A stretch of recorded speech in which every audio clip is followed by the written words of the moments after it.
I feel like this is God's story, not my story. One evening last spring, one of my good friends gave me a call. She had just gotten an email from her son's middle school principal, and the principal was asking for some help for a family in need. There was a single mom with her boys living in a hotel, and the hotel was closing. So my friend's talking to me about it, and after a few minutes, she's like, "Hey Meg, do you think that maybe Mount Pisgah might be able to help this family out?" So I started off by reaching out to Beverly Johnson, shared the email with her, and she said, "Yes, let me see what I can do."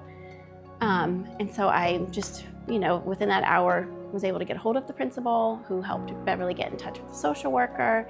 And I believe by the next day, we were able to give the money to secure housing and then a few frozen casseroles to help feed her family. God nudged the principal to love her community, to love this family. And my friend felt God, telling her to share this with me. My kids don't go to that school. I don't know this person. And then, I wanted to, of course, help somebody. And I reached out to Beverly.